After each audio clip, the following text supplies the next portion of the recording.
Hi guys, welcome to new blog. আজকের একটি নতুন ভিডিও আপনাদের স্বাগত জানাই। আমি আপনাদের প্রিয় সন্দীপ। আর ভিডিওটা দেখতে থাকুন। আর সুন্দরবনের গ্রামিংয়ের দিকে বিশেষ করে এরকম গোলা আপনারা দেখতে পাবেন, যেটা শহরের মানুষগুলো কিন্তু দেখতে পায় না। তো আপনারা জানেন গ্রামের পরিবেশটা একটু অন্য ধরনের হয়, আর শহরের পরিবেশটা কিন্তু একটু অন্য ধরনের হয়। কারণ শহরে বড় বড় উঁচু উঁচু বিল্ডিং দেখতে পাবেন, আর কিন্তু গ্রামের দিকে কিন্তু খুব সুন্দর একটা পরিবেশ থাকে, যেটা আপনারা এরকম গলা দেখতে পাবেন।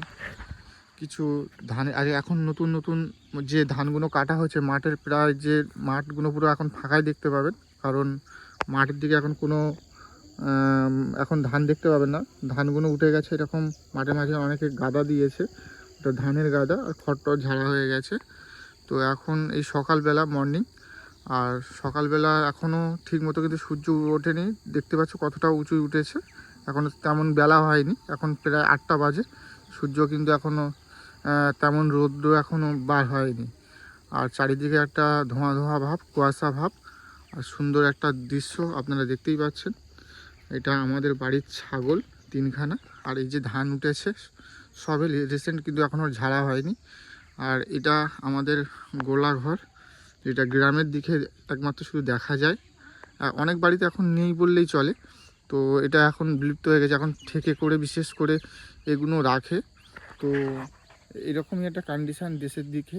তো আমরা এভাবেই চলি। আশা করছি আপনাদের ভালো লাগবে। আরও ভিডিও দেখাবো, আস্তে আস্তে দেখতে থাকুন।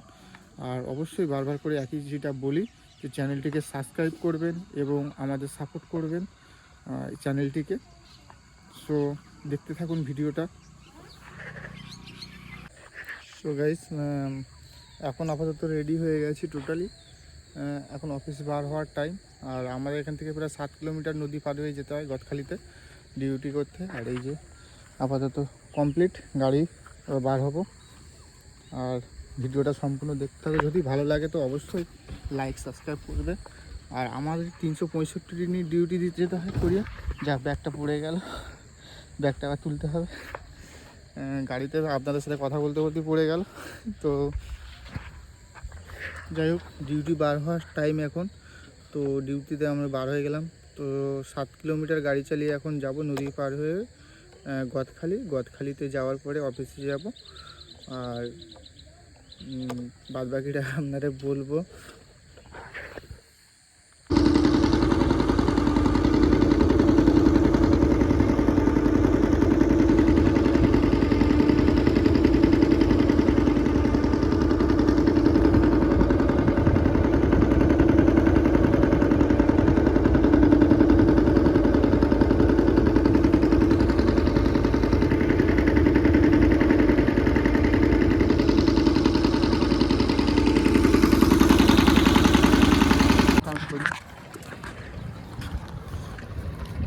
আমরা অফিসে চলে এসেছি, দেখতে পাচ্ছ আমাদের সুদীপ আছে, ওই জোরে হেঁটে যাচ্ছে।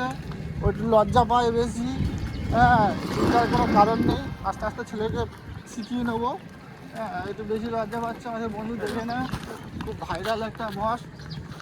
ছোটো একটা রিল আছে, দেখবে আমার চ্যানেলে। হ্যাঁ, পুরো একেবারে কাটাব্বা লাগে। ঠিক আছে, আমরা কাটাব্বার নাম দিয়েছি। আর কি বলবো, আপনারা ভিডিওটা বেশি বেশি করে শেয়ার করবেন।